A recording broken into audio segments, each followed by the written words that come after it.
Welcome, everybody, to another episode of The Geek Buddies. Hey! Yeah, we're coming to you live from my office again here in the lovely Beverly Hills. I've got blinds on. I've got the lights on. There's lovely blinds. I'm doing the best nice. I can. I think they're maybe a little short. They're 27 inches. I maybe should have got the 30 from IKEA.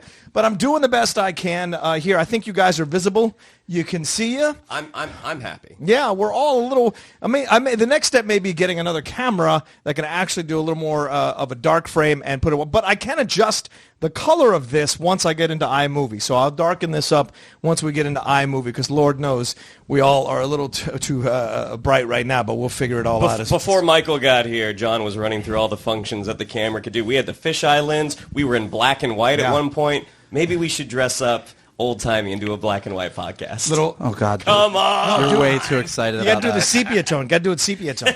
Welcome to this brand new episode of The Geek Buddies. Dateline, Beverly Hills. The Geek Buddies have some news about movies. Huzzah! Huzzah! But girls playing baseball?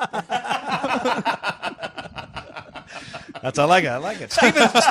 Steven Spielberg not directing an Indiana Jones movie? So stay tuned. What a hitter. So we're going to talk about a lot of geek news. For those of you who are first-time viewers or first-time listeners, this is how it works. For those of you who are not and have come back to enjoy us again, thank you so much.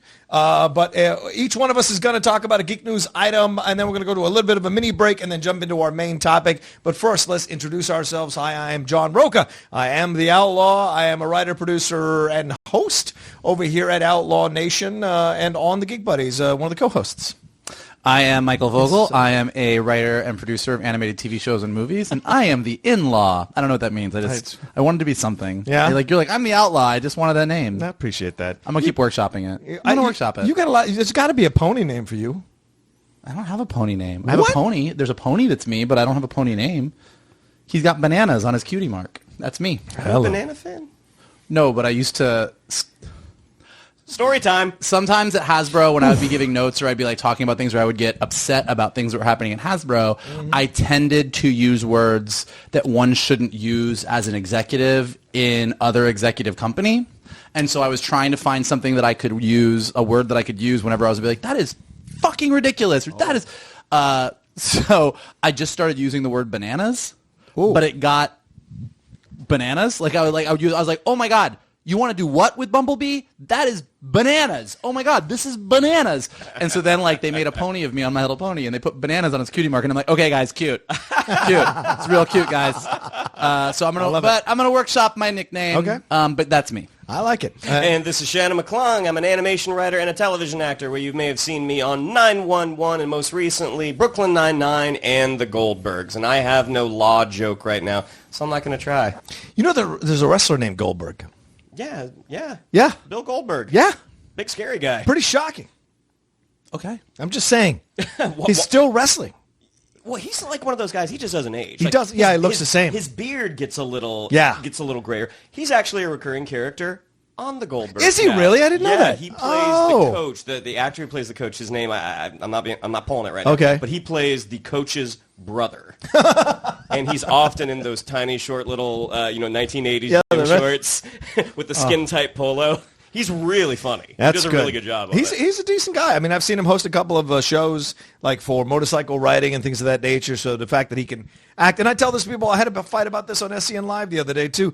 Wrestlers are actors. I don't care what you say. They're not stunt fucking performers. They are actors. For the last few years, the WWE has brought in acting coaches for these wrestlers because they're not all good actors. No, I didn't say that. I said they're actors. I didn't say they were good or bad. That's always relative. In any medium of acting, that's always relative. And so, but they want them to jump into eventually down the road into movies. And they know if they train them now, they can jump into movies and take as much from them jumping into movies as a production team, that WWE. So they get the benefit of the whole situation. So it makes all kinds of sense to do it. Because even the wrestlers that do make that transition, not everybody's The Rock. Right. Or Batista even.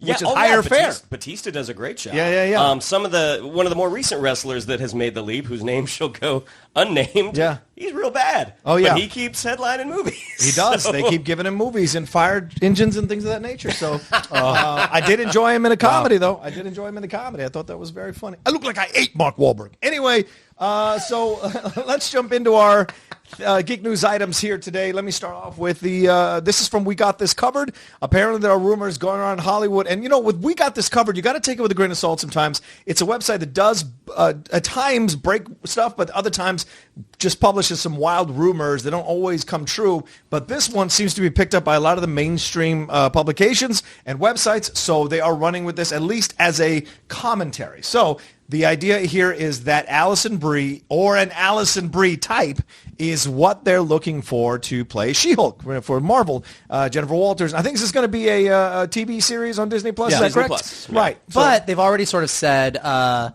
She-Hulk will probably eventually, it's all rumors, but rumors that She-Hulk will eventually join the Avengers. Yeah. Rumors that Mark Ruffalo will show up on the She-Hulk series as her cousin, Bruce Banner. Right.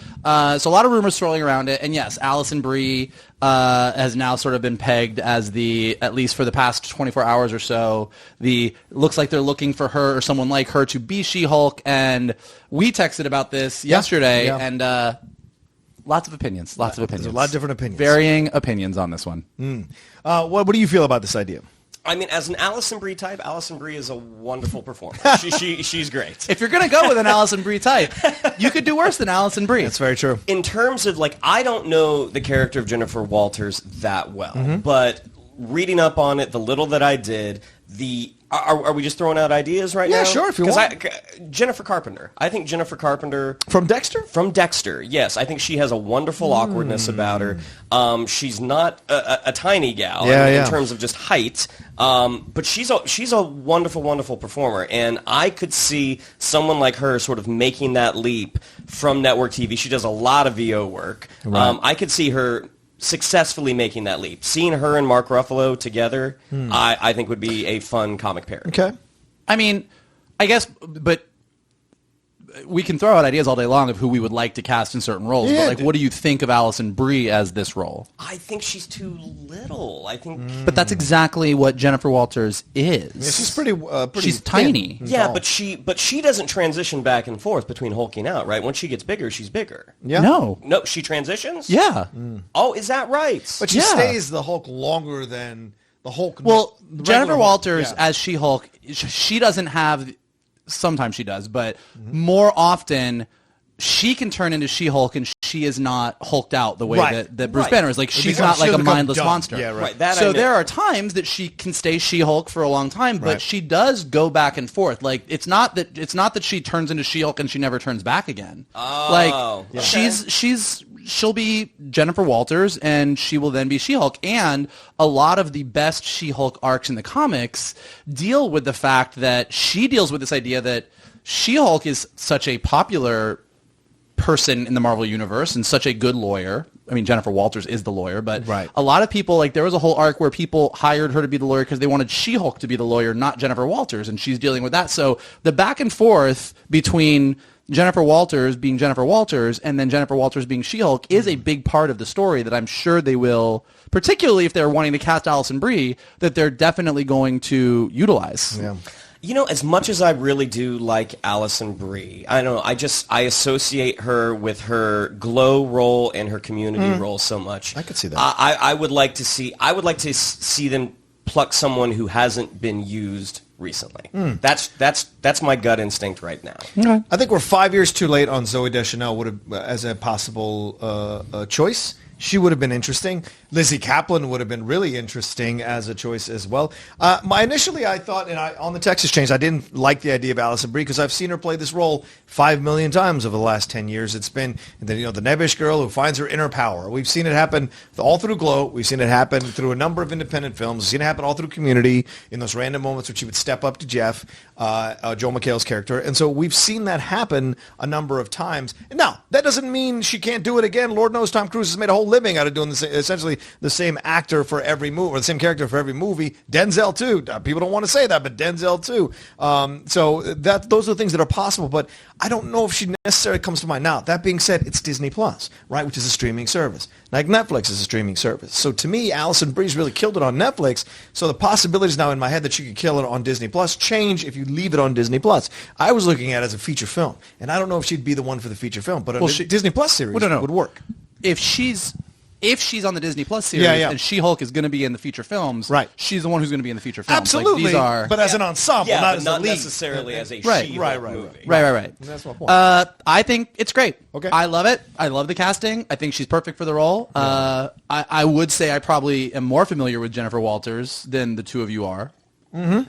I don't think saying she's a nebbishy girl who finds her own power is necessarily exactly correct in the dynamic between Jennifer Walters and She-Hulk.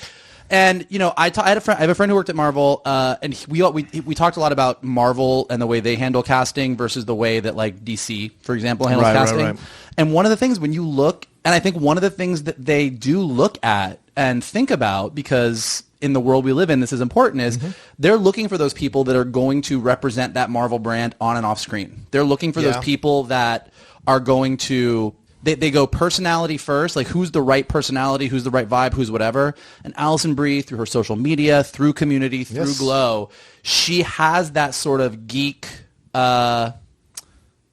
cred to her that makes her perfect for someone to join the Marvel universe. So just on the outside of things, I think she is right for the character. I think the fact that she is so small and not big or tall or muscular or anything is actually what makes her right for it. So I think it's a great idea. I hope the rumors are true. I hope she becomes our Jennifer Walters, because I think that that would be a great addition to the Marvel universe. See, it's interesting, and again, this is going to my sort of ignorance with the character, in that I didn't know that she went back and forth between She-Hulk and Jennifer Walters. When you would see people online saying, "Oh, it needs to be Gina Carano or it needs to be Ronda Rousey," I hear that, I'm like, no, that's ridiculous, because they're not. Gina Carano is getting to be a better actor. Yes, agreed. Still not great. Right. It's like the fact that look, Mark Ruffalo is not winning any bodybuilding contests. True. He's a very handsome man, but he's, I think that it does get, and it happens literally every time a comic book character is cast for a role in anything. It's like everybody tends to go back and find like some image from the 80s when the person was like all muscled out or whatever, be like, this person isn't that. And like, whether it be Anna Paquin as Rogue and Ian McKellen as Magneto to Tom Holland as Peter Parker and on and on and on. Whenever anyone gets cast, you have these sort of all these discussions about, does it look like the character? Does it look like the character? Should they be bigger? Should they be more muscular? And it just seems like when you cast the right person who has that personality that fits the role, that always is the win. Yeah. Is someone more classically, I want to say this correctly, more classically an ingenue? Would that be a better choice? Someone like Blake Lively or someone like, you know what I'm saying? It pops in my head because I actually watched the last hour of Green Lantern the other day, randomly in the morning. Just because every once in a while you want to go, is it really as bad as I remember? Is that a way to start your day? I mean, I was lying on the couch and I'm like, why not? I'll put it on. It was fun to see Taika Waititi as young as he is in this thing too. But Blake Lively, she's been kind of building through Small Simple Favor, and Simple Favor is great. Yeah, it's really good. It's really good. So I liked the Shallows. I liked the Shallows. Right. I thought she was good in that film we went to go see. The Rhythm Section. The Rhythm Section. Yeah. I thought she was good in that. The film itself wasn't good, but she was. And so there's a possibility for Blake Lively to walk into someplace as a and she's got a strong build. She could play both of them. I take your point. I don't think their plan. And look, I don't know anything. Maybe maybe She-Hulk is going to be some woman in green makeup. But just given the way the Marvel universe works, I'm assuming when she's She-Hulk, it'll be like Bruce Banner in Endgame. Yeah, CGI. It'll be mocap. It'll be CGI. Yeah. She'll be actually a She-Hulk. So I don't think the idea of like someone who needs to play both or is muscular is really probably something that's top of mind for them.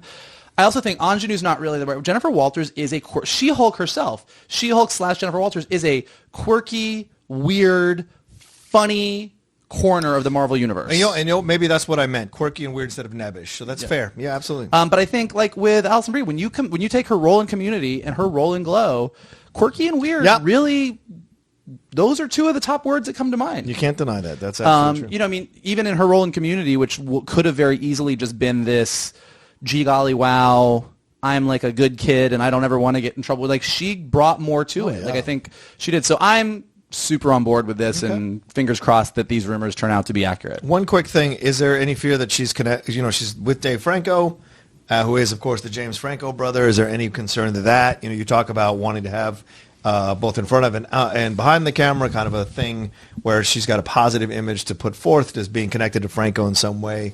Tarnish that a little bit, or I think something they don't care about Because of her husband's brother? Right.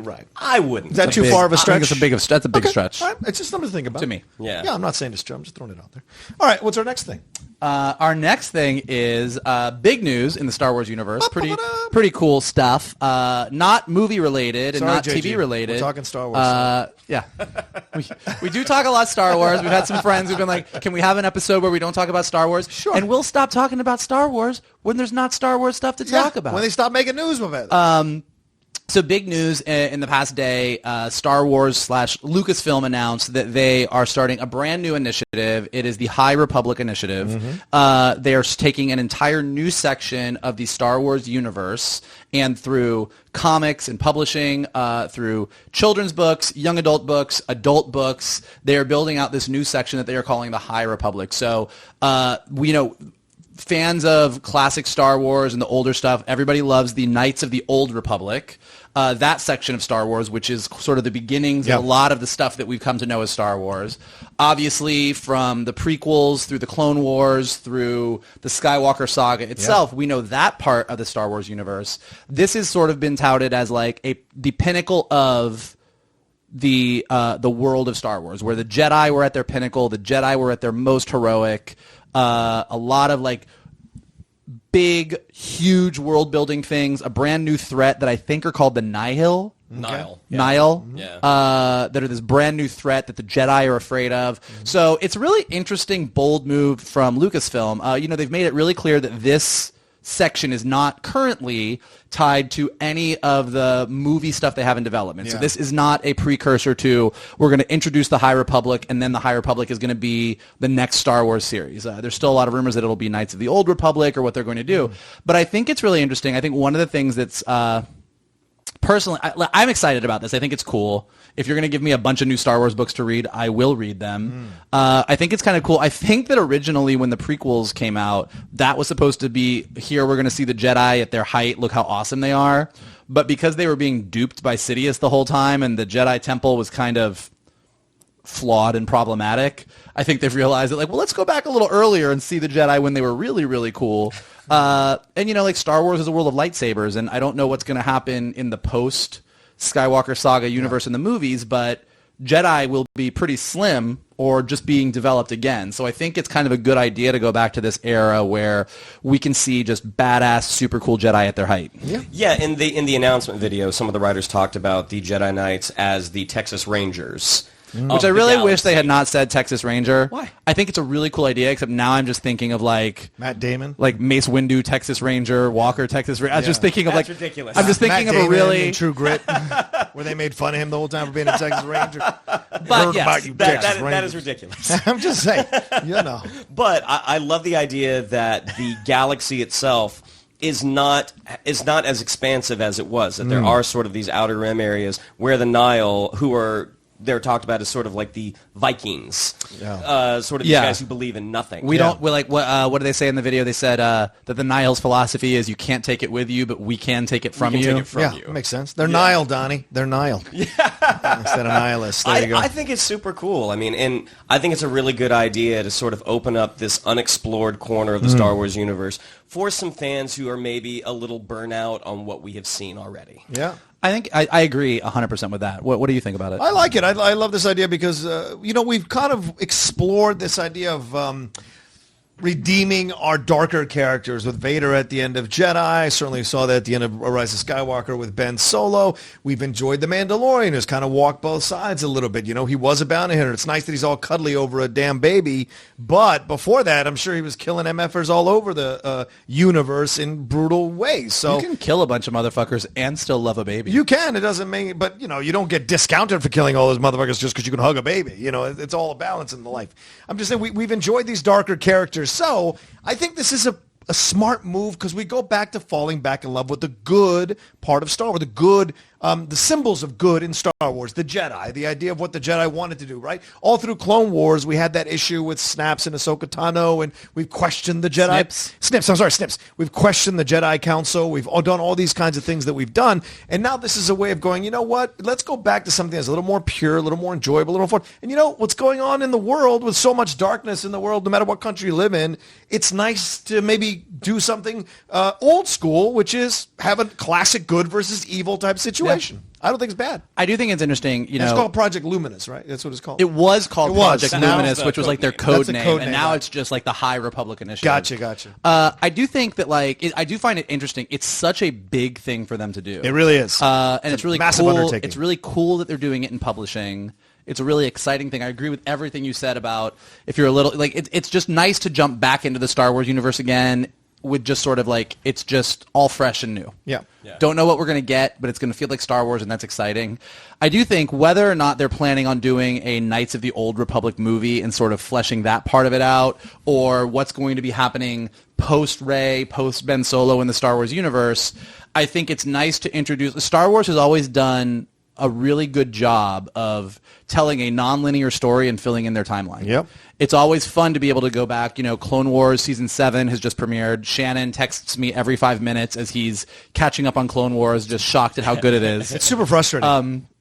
It's great. It's super frustrating that he won't start Season 7 already. He's got to finish out those other seasons. He's almost there. He's almost there. I'm in Season 6. All right, He's in Season 6. The Geek Buddies should be doing recaps. Watching Season 7, the first episode of Season 7, so much fun to dive into that part of the universe. And it's really, Star Wars is just a fun place to be able to like pop into the history here. Oh, here's Anakin. Here's Luke. Here's these Jedi that are from 1,000 years ago. And so I think fleshing out this area is going to be a lot of fun. As most things, it makes me excited about Star Wars again, even though some parts about Star Wars make me less thrilled. Do you think with them introducing this concept, do you think it's sort of preparing the movie-going audience, like, hey, this is where we could go? Yeah.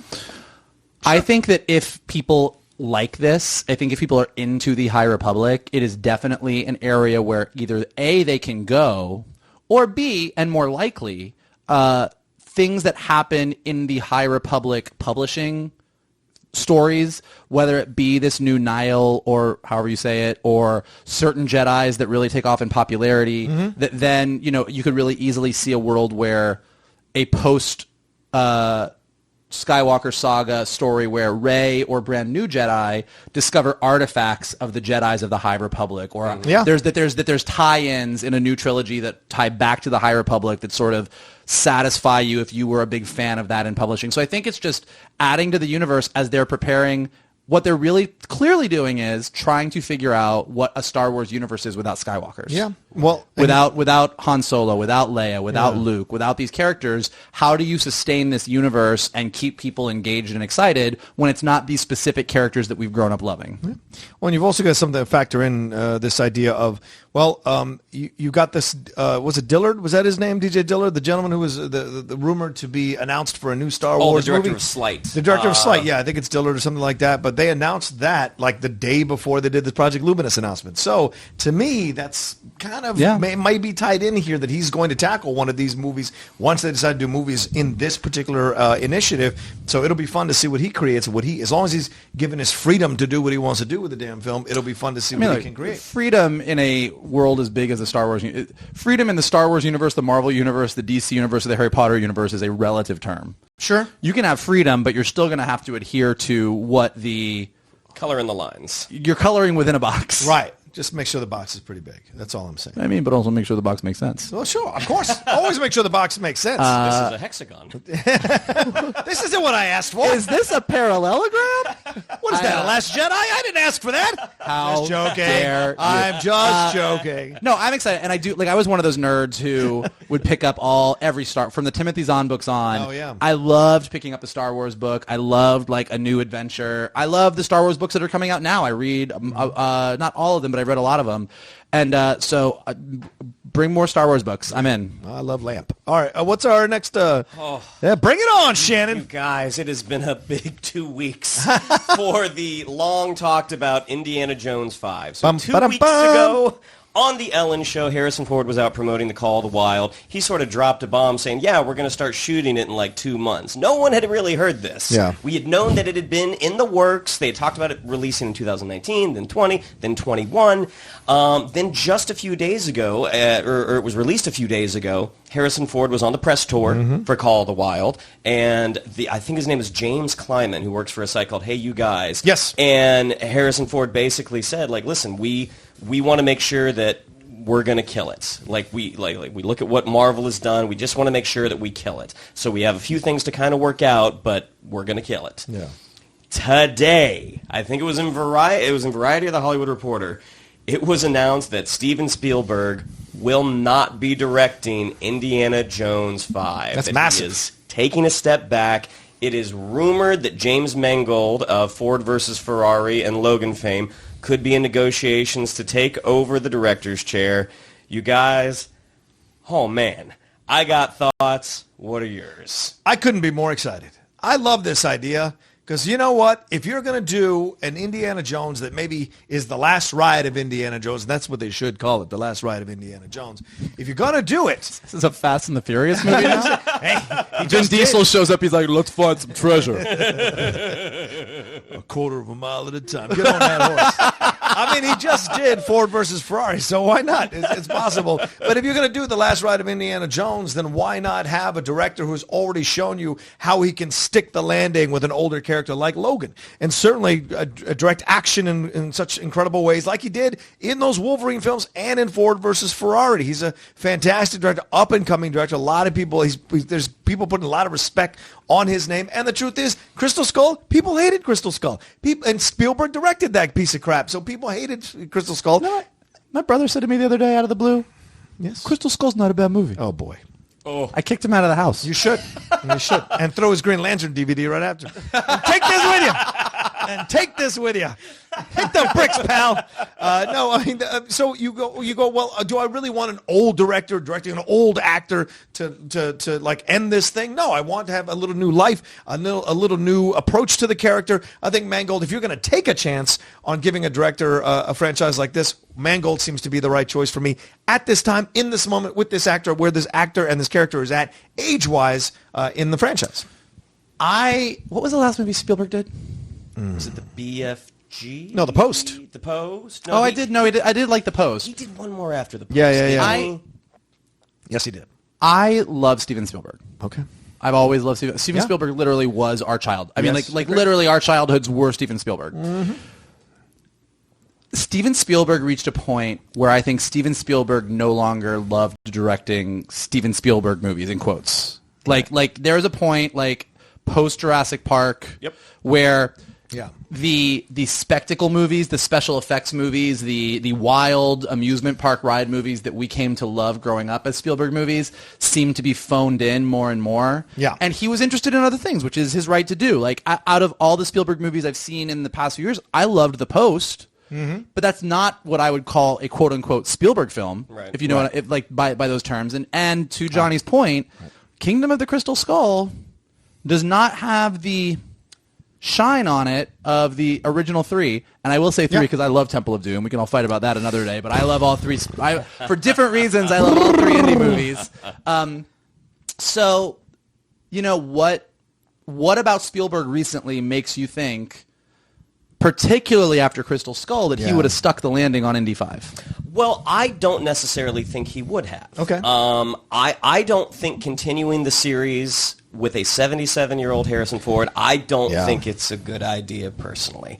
I don't know if the character should be rebooted in live action. I think, as we saw with Solo, filling the shoes of Harrison Ford is a huge undertaking. Yes. And I don't know how you have another actor step in, especially because I think Indiana Jones, Crystal Skull didn't work for a lot of reasons. Mm-hmm. I think one of those reasons is Indiana Jones the monkeys, the CGI monkeys, the ants, the the ants, CGI wildlife, the aliens, the refrigerator, the CGI aliens. I think Indiana Jones is just so linked to that period of time, the late 30s into the early 40s. I think taking him out of it throws up some challenges. And that's not to say that those challenges can't be overcome, but I think when you're working with a 77-year-old leading man, I think I don't know how you do it. But if they're going to continue with Indiana Jones, and I know this probably will not happen because I think making Nazis the bad guys right now is probably not the most responsible creative decision. I mean, look, in real life, Nazis are pretty much the bad guys. For the idea that I had, I wish they could continue it like a Max Fleischer animated series. Well, it can't be Nazis anymore. If he's 77 and he looks it on screen, guess how old he really is? It's 1970. Well, no, it should be communists in this one. Well, I mean, they tried that last time. Well, right, but fair point. Okay, so the monkeys, the ants, the aliens, and the communists, the refrigerator. That's why it didn't work. Amongst our weaponry. There's a number of reasons, that you worry about Spielberg taking on. But he did do Ready Player One, which was not that well received. Which I did not like. Nor did I. I enjoyed it. But you've got these 5 other projects that he's got in production. West Side Story, obviously he's shooting the kidnapping of Edgardo Mortada, the Gershwin project, the George Gershwin project, the Ulysses S. Grant project that's rumored to be working on, and Black Hawk. So certainly he's got a full slate of movies that he is already in production. I'm sure he's executive producing, just putting his name on things, executive producing other stuff, for Spielberg. So maybe he looked at this thing, and maybe Harrison hinted at it in that interview with the Hey You Guys people and said, we've got some script issues to work out. We've got some scheduling issues to work out. I think that's what he meant. I think he knew Spielberg was going to exit that project, and his hint at it was saying scheduling issues. Because Spielberg has so many things going on, maybe they figured, we got to get this thing done before I'm dead. I'm 77. You're doing 5 fucking movies. I'm not waiting another goddamn year. I'll be 78, going on 79. Jerry! I'll be really curious to see what the story is because, hey, look, I would normally agree with you that seeing a 77-year-old Indiana Jones is not necessarily what I want to see. That being said, he killed it as Han Solo in Episode 7. Seven, yes. In Episode 7. Yes. Like him showing up in that movie and being Han Solo. True. I think I love Carrie Fisher. I love seeing her as Leia. I love Mark Hamill as Luke. But I think out of the 3 of them, he landed right back where he had left off the best. Agreed, but I also think he had less story responsibility in that than he would have in Indy 5. I can't imagine Lucasfilm / Disney being the mega entertainment conglomerate that we all know them to be, and we'll talk more about that after our break and our subject for the week, but that they're cool to make an Indiana Jones movie and then that's the end of it. Indiana Jones is such a huge name brand. Right. And I think you are right. Rebooting it is not going to work. We've seen with Solo that you are 100% correct. He's hard shoes to fill.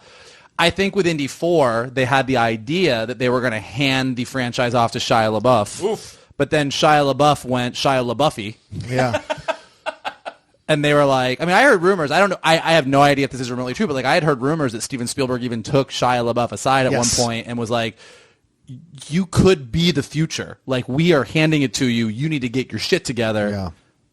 He did not. It seems better now. He seems like he's turned a corner. I was going to bring that up. He seems like he's turned a corner, but that it seems like he went through a rough patch, and so that didn't work. But it does seem to me that whatever this story is that they are crafting, Indiana Jones, much like Han Solo, will have to hand this off to somebody because in the world that we live in right now, rebooting we are not fans of. Yeah. We don't want to see a young kid in the 1930s being Harrison Ford light doing what he did. What we are okay with right now in entertainment and pop culture, it seems, is to have Harrison Ford hand off to in a movie and be like, this is my last adventure, but there's these treasures that need to be found, and I need you to go find them. And if we like that person, whoever he or she may be, then we will be happy. Or, let me put it a different way, given Grumpy Pants face over here. Ooh. We, as 40-year-old fans of the original trilogy, might not be okay. But the little kids that are the ages that we were when we saw Indiana Jones will be more than okay to carry that torch for us while we all fold our arms and make grumpy faces.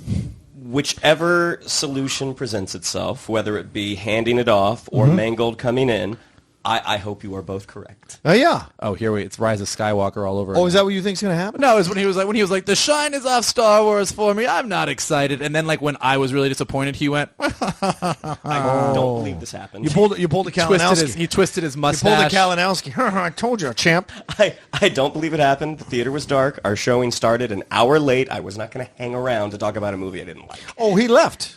As soon as the credits started. Yeah. Well, I saw. But before he left, he did like if you're listening, you can't see this, but for everybody watching us, he went like this. He went and like pointed at me and then ran out of the theater. That is not true. That's true. That's a fair. I could see you doing that. Usually I only doubt Michael when he's telling stories about me. I think he's pretty accurate on other people. But no, I think another thing too, and I was thinking as you were talking, Mike, this whole thing, I mean, Harrison may have been laying the groundwork in this interview when he said this. The Marvel thing, Mangold directed Logan in the Marvel, essentially the Marvel universe, not the MCU, but essentially the Marvel universe, and this idea of, scheduling issues. So he may have been saying it from the beginning. And maybe Mangold is coming in and doing a brush up on this script. David Koepp is writing it with a new screenwriter. Well, Koepp left. It's now Kasdan. Now it's Kasdan again? Jonathan Kasdan. Jonathan Kasdan. Yeah, Lawrence's son. Yeah. Or at least that was the last update. Didn't Kasdan do Solo? Yeah. Okay. But by the way, well, that's a whole other argument. Like, I just rewatched Solo recently, and it is lovely. Okay, Daniel. I'm with you. I think Solo is harmless. Really? I mean, harmless. I like Solo. That's the problem. That may be the problem, but I would, as far as watching a Star Wars movie that makes me feel like Star Wars, and I'd rather watch Solo than Rise of Skywalker. I agree with that. I'll watch Rogue One over those two. Well, Rogue One is better than all of them, for Thank you sure. so much. Solo or Last Jedi, Johnny? Solo or Last Jedi? So we've got to go to a break. We're really sorry. It's time for us to... Fair point. Yeah. Let's move on. But I hope Mango comes in. And we'll see. And will we see Marion Ravenwood? And you bring up a good point. Will we see Shia LaBeouf come back? Because Honey Boy and Peanut Butter Falcon pretty much redeemed this kid last year. So will he now slide in his mutt and do a way better job? I do think under that, different directions. I would have said like a year and a half ago that they're just going to be like, oh, he's off studying abroad. But now, given where he's at, maybe he will end up being the guy. Maybe he won't, and it'll be a new person. Like I'm very curious to see what they do with it, and this does kind of lead into what we're about to talk about because it's just seeing what Disney / Lucasfilm does with these other properties over the next few years is going to be really, really, really interesting and really telling for the future of Disney, Lucasfilm, all of it. Can't we just end it? Just end it. Just be done. This is it. No more Indiana Jones ever again. We don't...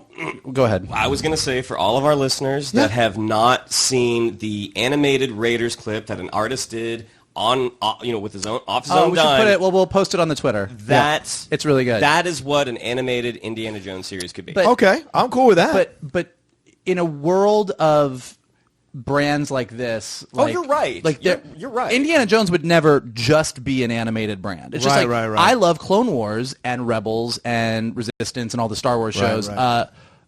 But it's not like Star Wars is going to ever just be an animated brand. Right. They didn't come back with Star Trek with the animated series that's coming. They came back with Star Trek for the live-action TV series, and then from there, the animated series. And I did want to hit on one thing you said before we go to the break, which was you were like, can't we just end it?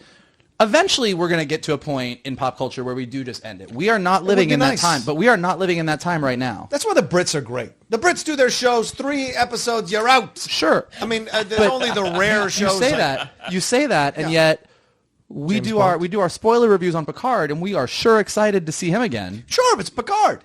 But once Picard dies or gets too old, I don't want him doing it anymore. Make it through. But he's pretty old now. He is, but he can still do his thing. But I'm saying that, like it or not, I happen to really enjoy. I'm having a good time living this sort of all of our things are back again. Yeah, but absolutely. Between Star Wars and Star Trek with Picard and with Indiana Jones and with all of these brands, and I do think it is better than rebooting everything. We are living in a point in time where we are bringing, or Halloween, or any of these brands, where we are taking the elder statesmen and stateswomen of these brands, of these movies, bringing them back and continuing the stories that we loved and handing it off to a new generation, which I do think is more eloquent than just rebooting things and telling the same story over again.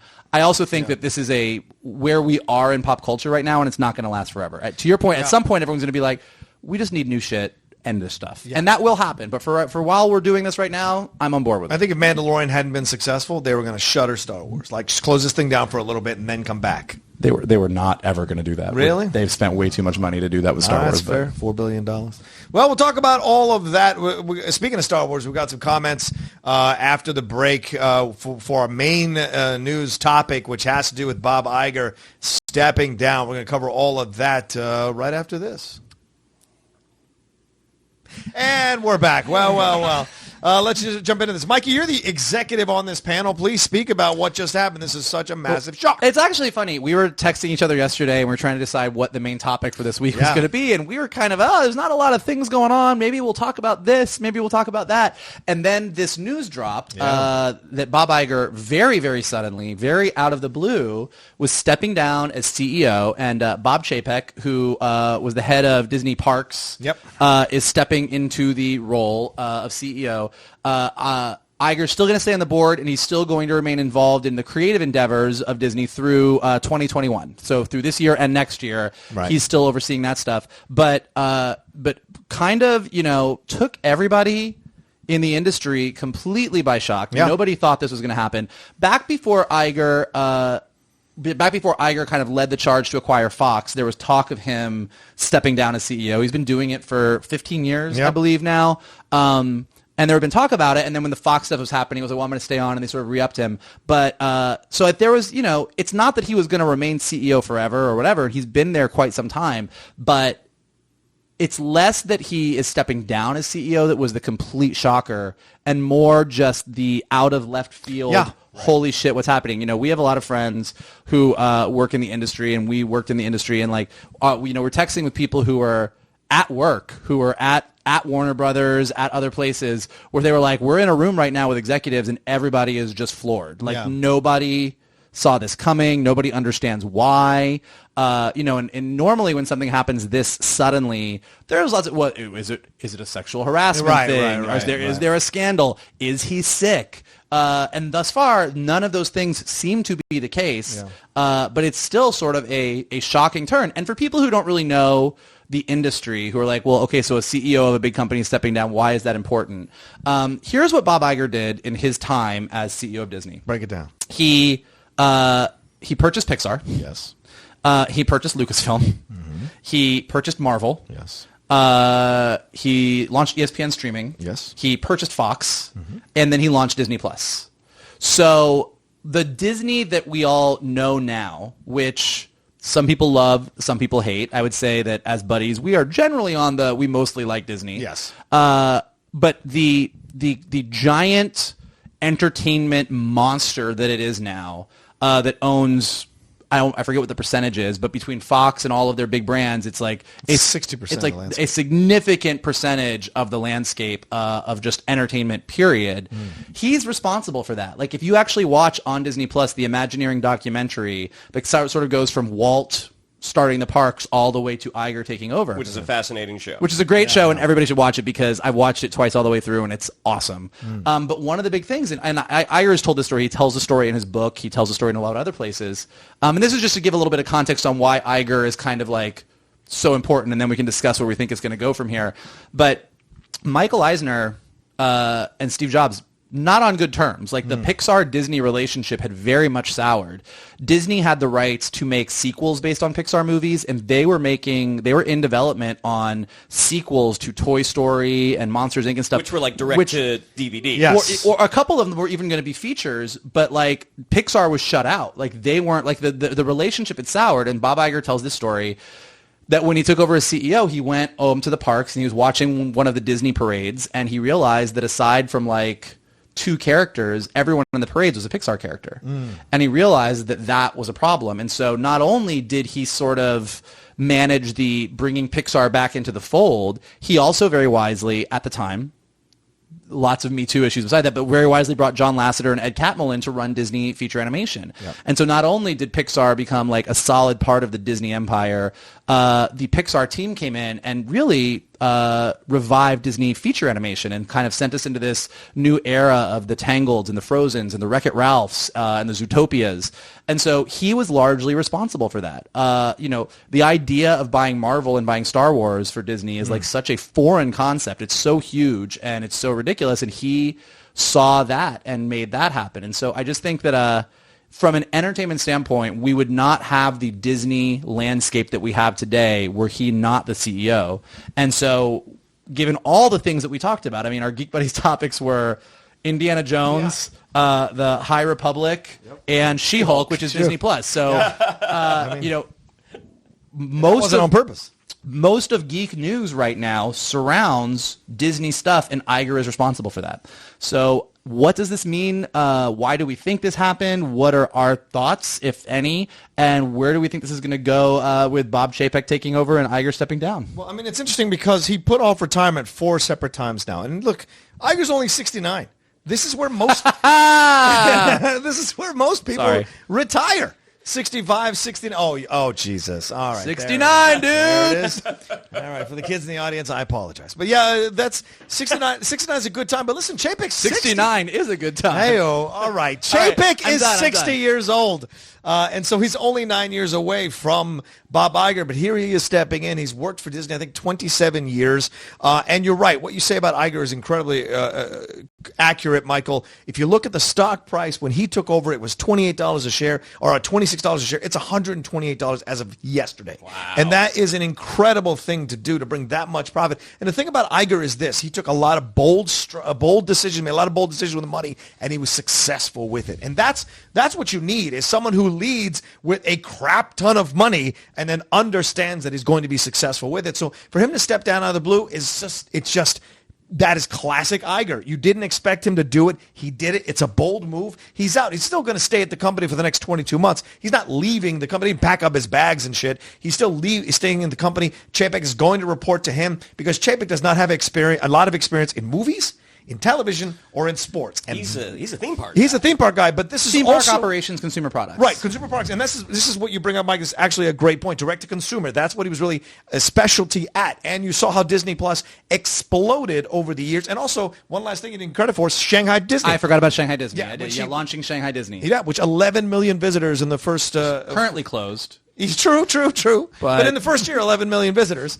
And he has 28 million subscribers in the first quarter of 2020 for Disney Plus. That's pretty incredible to rival Netflix. So certainly Iger is a massive person to follow behind. If you're Chapek, you just want to keep the ship from sinking or steadying the ship a little bit through the next few years. But I think they put him in this position because Disney wants to go after the direct-to-consumer market even stronger. And I think he's the guy in place to do that. So what Iger is going to do and his team is going to do is going to help Chapek get a little more knowledge and more experience with movies, television, and sports so that it's more of a seamless transition. That's why he's staying. Maybe. I think so. Again, harkening back to this Imagineering documentary, everybody should, if you have Disney Plus, which if you're listening to us, I don't know how you don't. We only talk about shows that are on Disney Plus half the time. If you have Verizon, you actually can get it for free. For a year for free? The Imagineering documentary tracks the Disney company sort of by CEOs. There's only been 7 in 100-year history. And it kind of goes through each of them and what there's from the Imagineering standpoint, at least, what the strengths and weaknesses are, and kind of ends with Iger. So if you do yourself a favor, you should check it out because it actually is a wonderful history lesson. It's also an awesome commercial for Disney because it's Disney Plus, but it's an awesome history lesson in how the parks went and how it all happened. But yeah, it is interesting. Like every CEO has brought different strengths and different weaknesses to the company. Iger's strength clearly was entertainment. That was a huge boon for the company. Like the entertainment landscape of Disney is forever changed for him being a part of it. Chapek, not so much. Yes. I was wondering yesterday, because again, it was so sudden. Maybe he just was done and he was like, this is how I'm going to do it.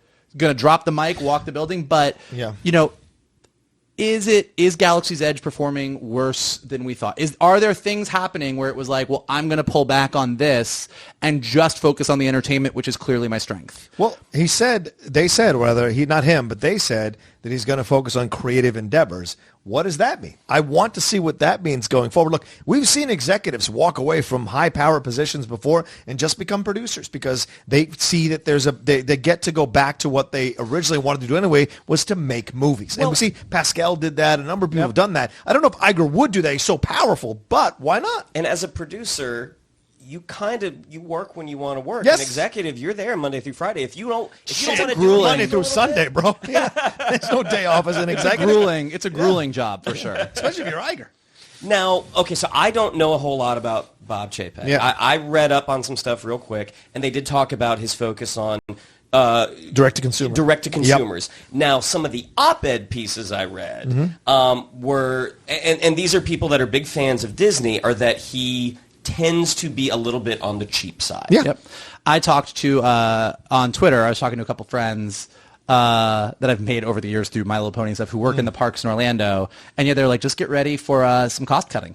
Yeah, that's what happened. Wow. We know that as our friends who work at the Disney parks. Right. A few years ago, they started cutting. My ex-girlfriend, Jamie Jean, she was part of it. When they started cutting, they were cutting shifts, they were cutting time, they were cutting money for people. And so this is where maybe this is Disney also making the decision, hey, we need to cut. You know, Iger's powerful. He is. It's time to tighten the belt a Exactly. little bit. There's still a board of directors he has to answer to. Maybe they were like, look, Bob, this was great. And they might have been trying to force Bob out earlier, except Rupert Murdoch said in the Fox deal, I'm not selling this to you unless Iger is there to shepherd this thing and land the plane. So once they landed the plane and finished all the deals, Iger had no reason to be there, and the board of directors didn't have a reason to keep him if they didn't want to. And maybe they decided, okay, we're going to make some cuts, and we got to find a fall guy. Chapek likes to do these cuts. He's good at it. Let's put him in here. And Iger's gone. Yeah, possibly. Yeah. Well, and also, like, we do talk about the batting average of Bob Iger and how it is ridiculously high.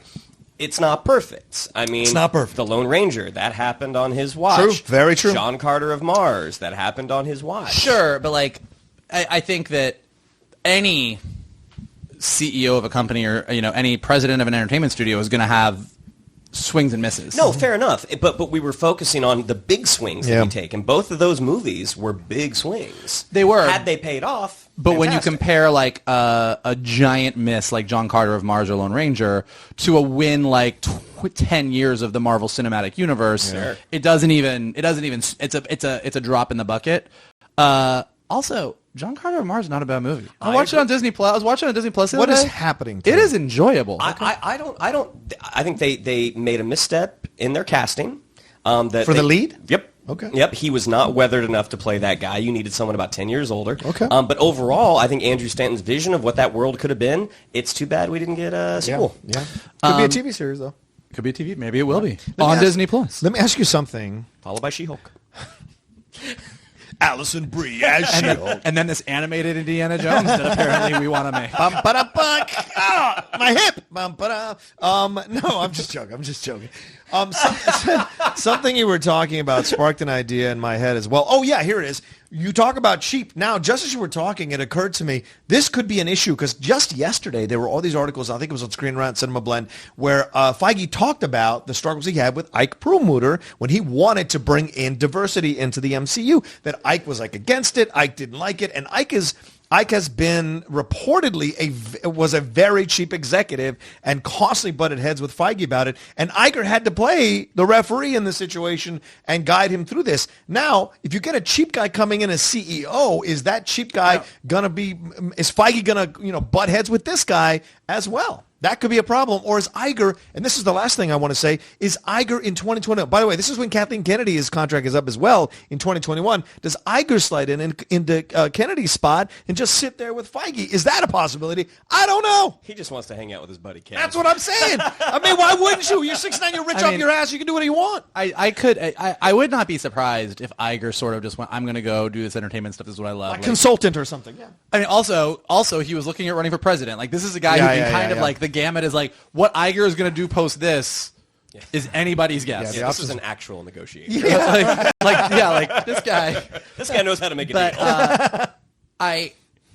I do think it's like for the purposes of like everyone listening to us, like, you know what I mean, like what it's going to mean for the parks, what it's going to mean for the company, what it's going to mean for that is one thing, but kind of to your point, like what it really is going to be pertinent about is like, what does this mean for the entertainment? Like, Bob Iger clearly did not have an issue spending big money on big swings, and under his watch we've had a resurgence of the Star Wars universe. Yep.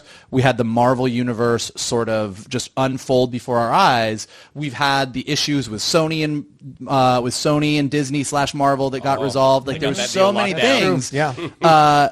And I think that he did sort of set the landscape so that for the next 5 years, 10 years, whatever, we're going to be good. But like, yeah, Disney could change drastically from an entertainment standpoint. Absolutely. And maybe he feels that with Feige and Kennedy, or if behind the scenes they know who's going to step in for Kennedy, like that he feels like there's a good creative team there that's going to see things through for the next period of time.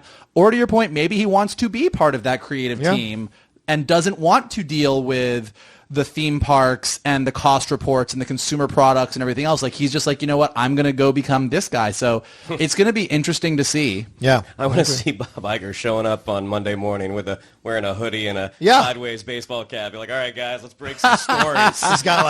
He's got like the beach shorts on and the sandals. But he's wearing dress socks. He's wearing dress socks and the sandals. What's up, Kev? What's up, KF? What are we talking about today? Oh, snap. Guys, big idea. Indiana Jones digs up an artifact. It is Luke's lightsaber, and he gives it to Thanos. Yeah, can you imagine? He's just strolling and it's like, oh my God, what is it? I got a big idea. Big idea. Big ideas, guys. I was actually reading something last night. You know, when you get to 70 or 80, you know, those stories seem like a good idea at the time. You're not thinking straight. We really liked him when he was on a different floor. Yeah, right. Guys, like, just go with it, guys. You'll forget about it tomorrow. I just bought Hanna-Barbera. They don't even exist anymore. What are you talking about? Indiana Jones digs up Fred Flintstone's car.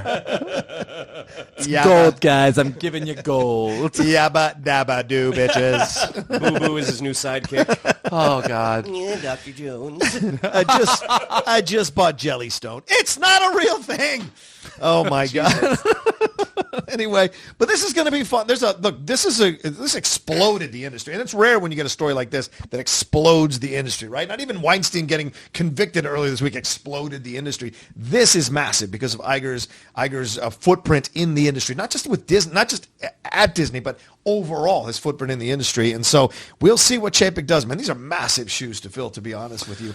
And a guy at 60. This is not a young executive up and coming. This is a guy at 60, very much set in his ways. Locked in. Yeah, locked in. This could be a really dangerous thing down the road. Yeah, I do worry.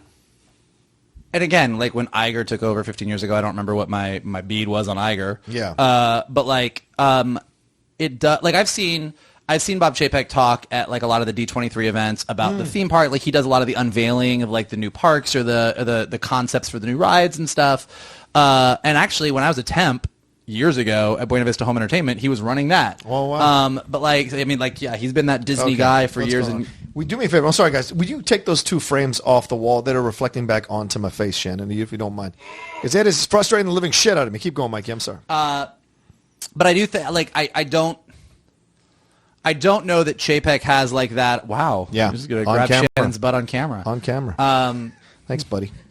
Anyway, go ahead, Mikey. I'm sorry. Thank you so much. See, I don't have a reflection now. Go ahead. Chapek doesn't seem like someone to me who has and maybe he does and we just haven't heard it yet, but someone who is a big visionary on story, character, that kind of stuff. He seems like a guy who's like a company guy who's like, he knows the parks, he knows how to unveil a big ride, he's big into consumer products, he knows how to take the things that get created and then execute them across the board. And like, this is me talking out of my ass. I don't know enough about him to say. Maybe he's going to come in and be like, here's what I want to do with this stuff.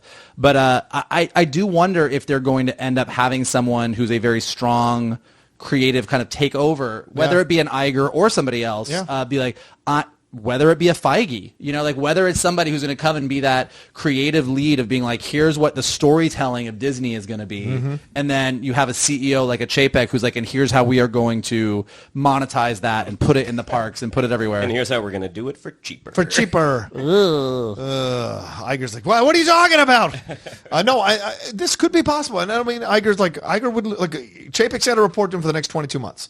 So just because Chapek has been named doesn't mean Chapek will be there at the end of the 22 months. You never know if this like kind of is way past him, or if there starts to be friction between him and Iger, or him and the board, or the board and Iger, and so Iger's moved out and Chapek just takes over. There's all kinds of things that can happen. You know, when you get to that level, the egos really get big, the machinations, everything that matters, every little thing matters when you get to that level. And I'm sure you've had experiences with that, Mikey. So this wouldn't surprise me, if Chapek isn't the guy at the end of the day, and this is Iger going, yeah, go ahead. You want this guy? All right, let's see what happens. And then by the end, they swoop on in and go like, will you come back and be the CEO and do it for another 5 years as we shepherd this thing? Or Feige elevates into that position.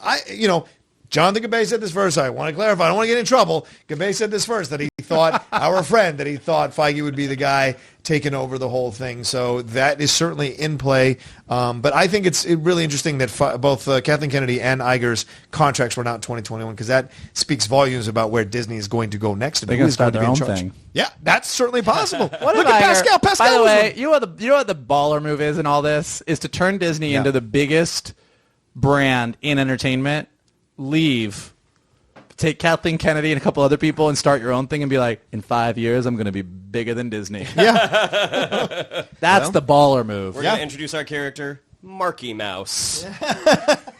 It is a baller move to start your own thing and, be bigger than the thing you left. So we'll see what happens. Anyway, all right. So thanks, everybody, for watching. Is this good? Anything else you want to say? I'm good. Yeah? Anything else you want to bring up? Yeah, I got to go to an audition. Oh, real quick, Jurassic World Dominion. Thoughts? Like it? Like the title? All right. Ooh. I like the title. I think it's good. I dig it. Dominion over man. It's not going to go well. It's not going to go well. All right. Yeah, the Jurassic World franchise at this point is fool me once, shame on me. Right. Fool me twice, shame on me again. Fool me 3 times, I should just not be allowed to go to movies anymore. So we'll see. But you could tell me that you cast everybody in the world in that movie and you brought everybody back. I'm like, after the last 2 movies, it still don't know who's going to get me into the theater. Life finds a way. Oh. I also know that saying that now that I'm going to see the first trailer for Jurassic Park Dominion, and I'm going to go like this in the theater and be like, I know it's going to be bad, but yeah, I'll probably AMC stubs it. It's fine. It's just good. Welcome to Life as a Transformers fan. All right, well, there you go. That's the last thing we're going to say here on this episode of the Geek Buddies. Want to thank you all so much for downloading this YouTube video or for downloading the audio of this show. It's so much fun to do it with these guys. Getting together, our schedules are kind of crazy all the time, but it's always fine. It's nice to find an hour to talk about this nerd shit, because both of these guys always bring up interesting points about this kind of stuff, and I hope you all enjoyed it as well. What do we got to say here? Yeah, if you'd like to follow us on social media, on Twitter, it's at @geek_buddies. On Instagram, at @the_geek_buddies. If you'd like to follow me on social media, on Twitter, it's at @Shannon_McClung. On Instagram, at Shannon the Geek Buddy. If you'd like to follow Mr. Vogel, it's at MKToon. If you'd like to follow Mr. Rocha, it's at The Rocha Says. True. As we were saying, Bob Iger was known for making bold moves. We want you to make some bold moves, too. We want you to leave some comments. We want you to rate us.